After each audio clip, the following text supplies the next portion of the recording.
Tom, it can't be milked anymore, they say. The well is dry, they say. Do something new, they say. Well, know what I say? That's the talk of the week. Milk harder. Today we're going to cover the deadliest fighters in Westeros from the main series. Again? Not again. Not again, man. Is that possible? But this time with that lovely protective armor stripped away. I do have to be honest, I did wonder if this was pushing it, even by our standards of milkage, but people have asked us to cover this and we like to give back to our viewers, and when I really started thinking about it, it does actually shake things up quite a bit. Because it means weapons like swords and polearms become far more lethal, blunt force weapons like warhammers and axes lose their potency due to their lesser nimbleness, especially Bobby B's monstrosity, and raw skill starts to matter 7 hells of a lot more. There is even a shift in the balance of physicality to favour different attributes. With plate involved, the main attributes that matter are endurance and stamina. Size and strength is also massively important, as you often need to be able to throw the other guy around in a grapple. But without armor, agility, speed, precision, and reach, both natural and weapon-based, take center stage. And strength, size, and endurance takes a back seat as handy, but not decisive advantages. As usual, we're not just judging this on 1v1 dueling ability. Battlefield and brawling skill can also earn points if characters have good showings, and how we feel they'll perform with and without prep will also factor into the ranking. Which means cunning is still as important as ever. Tom, insert the plug. You may have noticed we've stopped doing Star Wars content altogether on this channel. But fear not, those of you who do request Star Wars content on the regular, for we have launched a channel specifically dedicated to Star Wars content over here, originally named Fandome. My Tom, your originality when it comes to naming things knows no bounds. And with all that said, let's kick things off, and at number 10, it's the badass babe, Brienne of Tarth.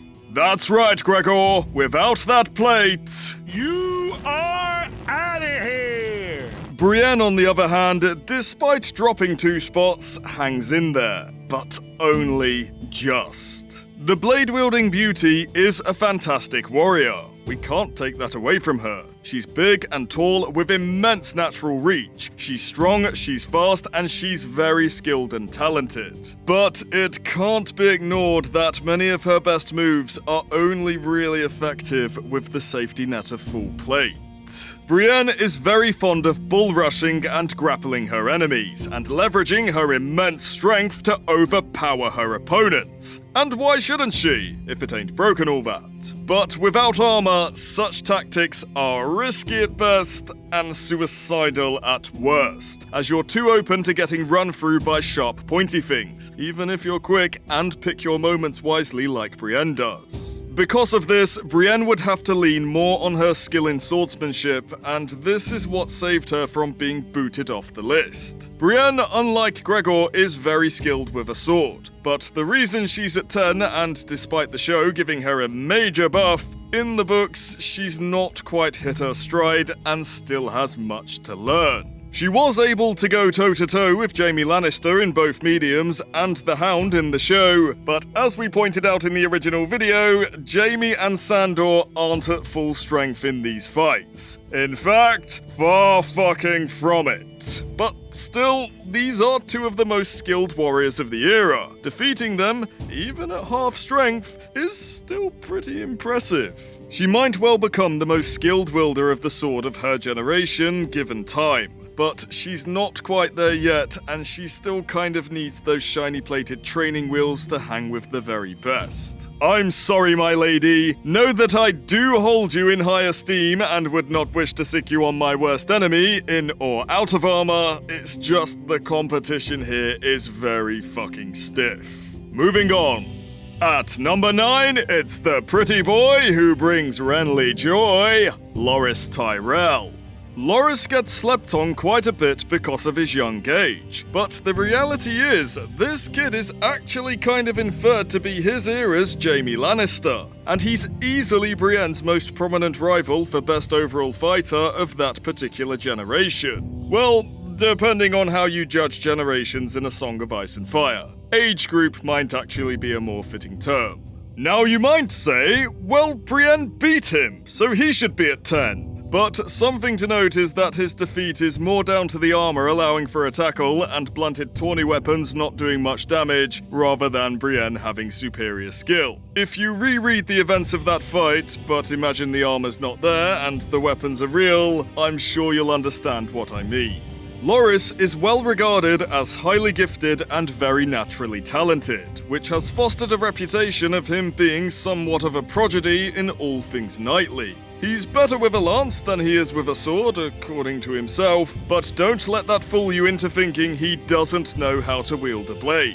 Something to note is that when George talked about the Hound being the best active swordsman in Westeros after Jaime lost his hand, people, including us, often leave off the bit about how Loras get a cheeky mention too, as not to be overlooked. The reason he's not higher, well, besides his youth, Loras is full of youthful arrogance and naive false notions of chivalry. He's not completely bereft of real-world experience, and we do see one instance of his willingness to cheat if it's kept on the down low. But most of his prestige stems from his performance in tourneys, and what little real-world experience he's got hasn't yet tempered a pragmatic outlook within him. Evidenced with his interactions with Jaime, and how he still views Brienne's actions in Renly's tourney as cheating. Oh, the hypocrisy, my young flower. This leaves him at the mercy of the more seasoned fighters in his skill bracket, or those who are maybe not quite as skilled, but willing to be more openly underhanded, especially when fighting unarmored. He's one to watch for sure, but like Brienne, he's not quite there yet. For now, better keep those plates on, my boy. Moving on to number 8, and it's the lightning pick because he's book only, and that's Garland Tyrell. This guy is what Loras will grow to be if he lives long enough. With Jaime down a hand, the Hound's breathing status unconfirmed, and Selmy having pissed off to Essos for a holiday in the sun, there is a strong case to be made that Garland is the greatest active swordsman currently residing in Westeros as of the last book, and therefore one of the deadliest warriors to go toe-to-toe with. This is a guy who fights multiple opponents for a fun training exercise, a testament to his raw skill with the sword and his agility, factors that impact a fight significantly when the armor is stripped away. I know, Tom, I know, no footage, I'm moving on. Garland is top tier in or out of armor. Okay guys? Cool. Moving on. At number 7, it's the ballsy, brutal, blade-bearing blackguard, Bronn of the Blackwater. Moving up in the world, aren't we, Sellsword? I'm sure you were at 9 in the last video. Well, good for you. I always find the opinion of Bronn's fighting prowess to either be massively overrated or underrated, and this of course comes down to his 2 primary iterations. Show Bronn is a deus ex machina in mercenary form, and book Bronn is far more grounded, yet still extremely deadly and perpetually underestimated by characters in the universe and fans of the series alike. 2 characters have made note of his skills, with one stating he moves like a panther, and the other likening him to frigging Jaime. This is not your averagely skilled sellsword. The reason we put him above Garland and Loras in this ranking, well, Bronn has something the 2 flowers don't that only becomes more potent when the armor is stripped away. I'm talking, of course, about killer instinct. Bronn is not a duelist, he's a killer. A fight for him isn't a fun game with fancy rules and codes of conduct. The end goal for him is for you to be dead and him alive. And it does not matter how this comes about.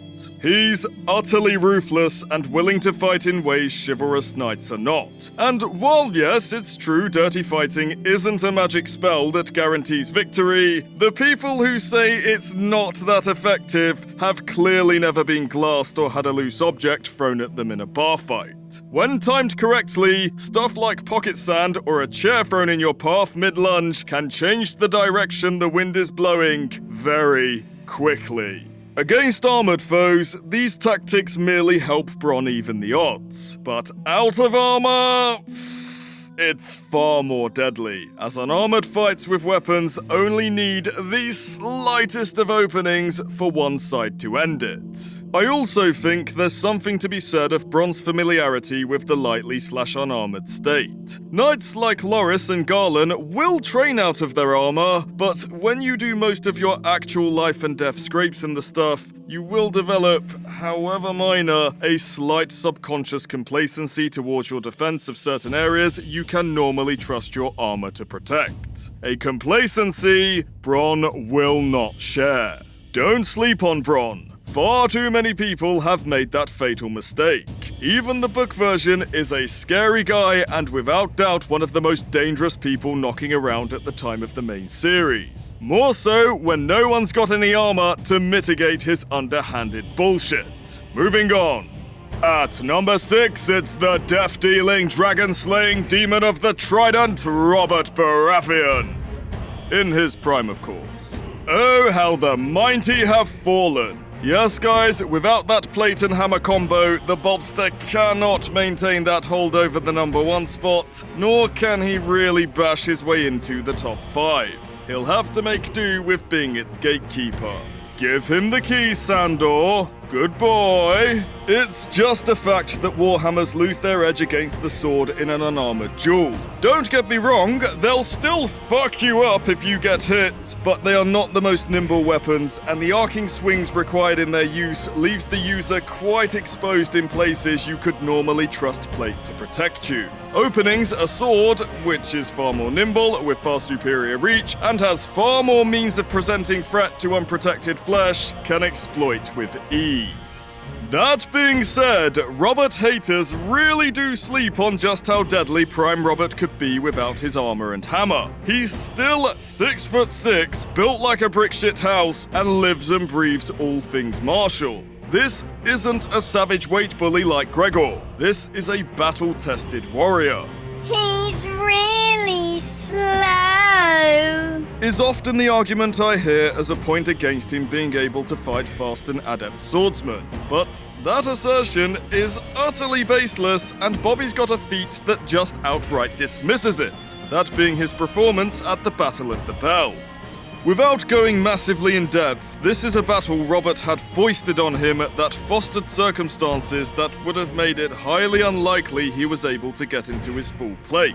With some fans suggesting he might, at best, have been able to throw on a gambeson and some mail, while other fans speculate he may not have even had his pants fully pulled up when he entered the battle. Robert also didn't have his hammer to hand and had to make use of a sword. Fuck. And what was the result?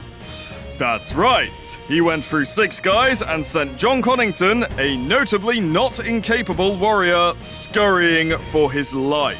And did we forget to mention, Robert was still recovering from recent wounds while he did this, so not even at full strength. I don't think you can say top 5 swordsman when it comes to his era, but top 10? I don't think that's nearly as foregone a conclusion. Robert seems to be one of those people, like Jaime and Oberyn, where it really doesn't seem to matter what weapon you put into his hands, he'll find a way to make it work for him. And you thought I wouldn't be able to glaze Big Bobby B this far down. Pfft. Amateurs! At number 5, it's Grandpa Selmy. Okay, off the bat, I'm going to say it now so we don't get any "you're doing Barristan dirty by having him old" comments like we did in the original video. We'll talk Prime Barry later. Yes, even if you take away the metal shell, Old Man Barristan can still hold on to his original spot in the top 5. What can we say? The guy is a force to be reckoned with, even when he's old and grey. Hey, that rhymed, Tom. With or without armor on. Hey, that rhymed, Tom. His skills with the sword are sharp as ever, and men half his age fear crossing blades with him and struggle to keep up. 7 hells, he doesn't even need the sword. Give him a stick, and I'm sure he'll find a way to fuck you up with it.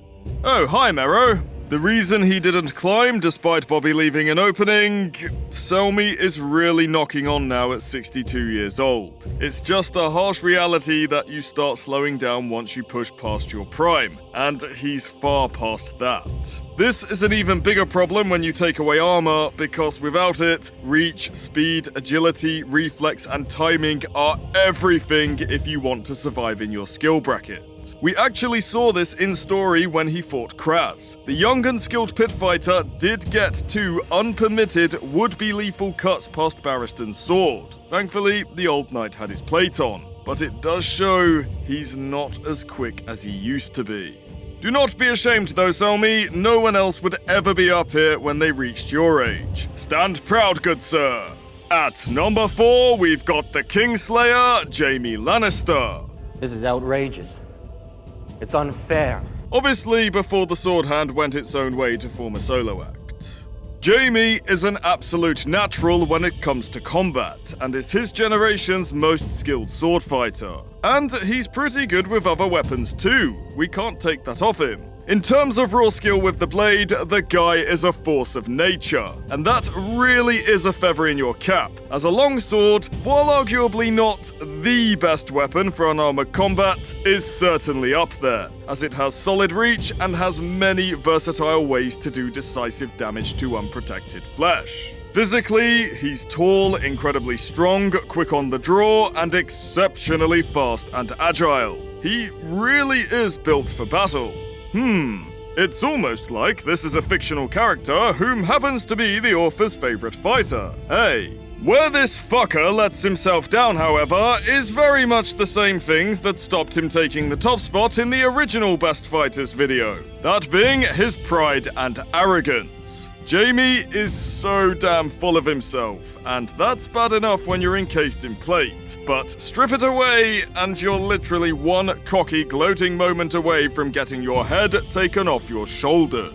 Now, to be fair to Jaime, he is just that good that he can make sport of almost anyone challenging him. But in these upper echelons of warriors, where all it will take is a single misplaced step or a slight drop of the guard to lose the game, overestimating your own abilities and underestimating your opponent is tantamount to a death sentence when you've got no armor to save you. Suck it up, Kingslayer. It's your own damn fault you fell down one spot. Seven Hells, you're so damn talented you could be number 1 in both lists if you just stop dicking around. At number 3, we've got the savage swordplay of Sandor Clegane. My, this is an impressive jump for everyone's favorite dog. Well, best get explaining why. After Jaime lost his hand, George considered Sandor for the best active swordsman. And of all the names George gave, Sandor is the one who seems to have the most money where his mouth is. And even if you take away his plate armor, this is still not a dog you want to mess with. He's in his prime and stands at 6'8", which provides immense natural reach, something that's even more advantageous in unarmored melee combat.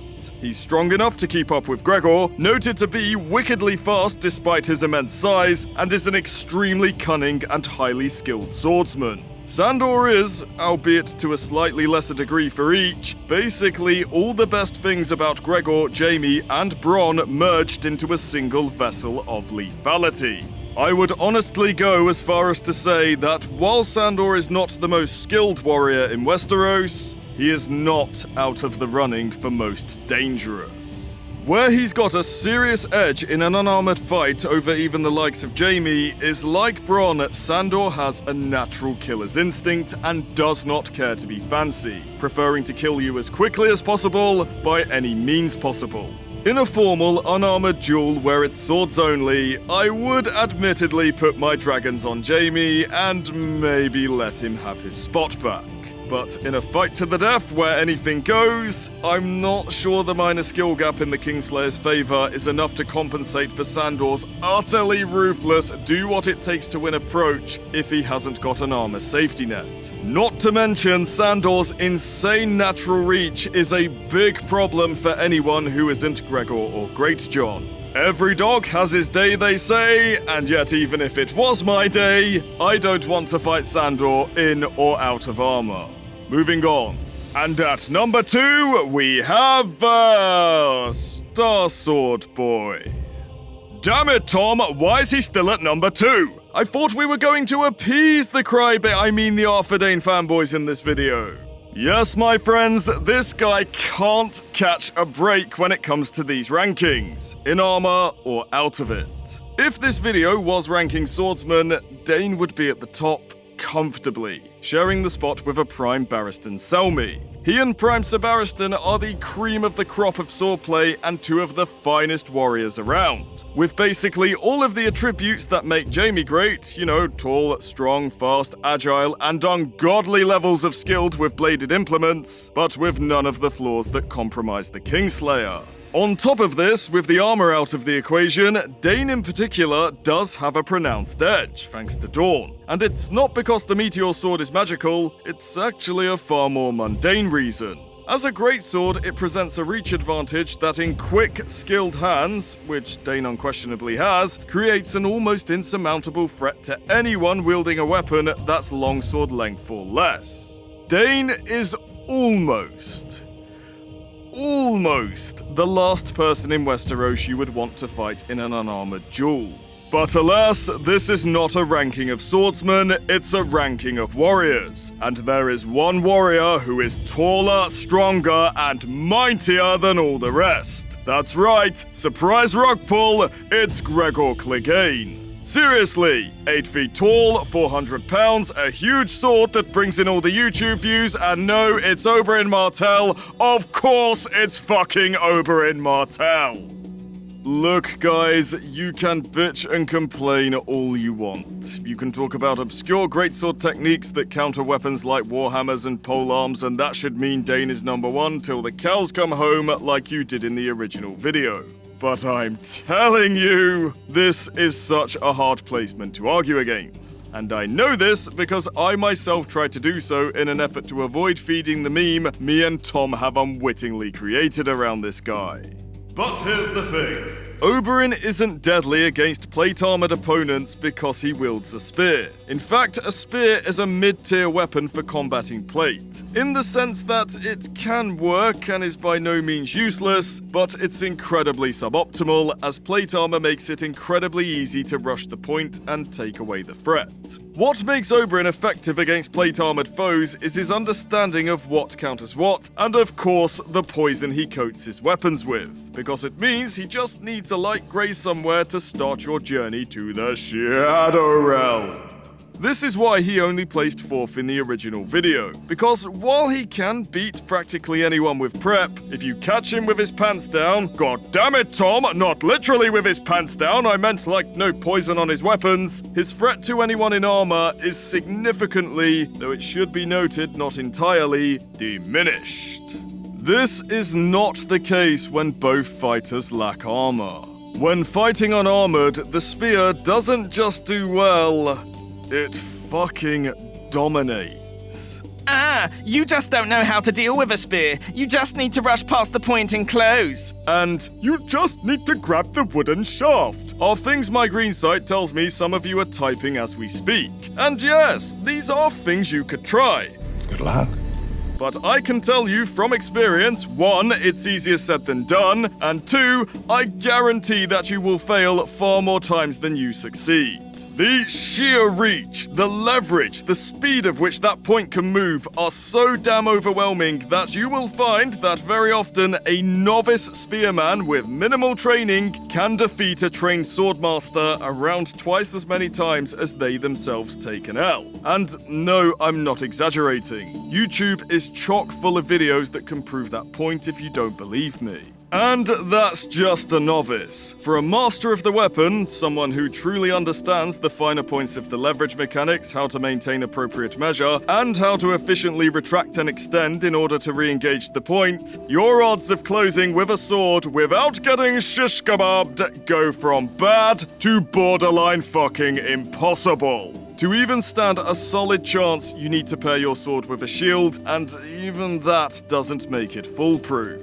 And Oberyn is a master of the spear, so in this particular circumstance, it's probably the first weapon he reaches for. Not to mention, the Red Viper is exceptionally fast and agile, despite being slightly past his prime. In an unarmored belt, the dude doesn't even need the poison to put you in a forever nap. He can eviscerate you fair and square. Which means, with prep, without it, the Red Viper is the last person you would want to get into an unarmored scuff with.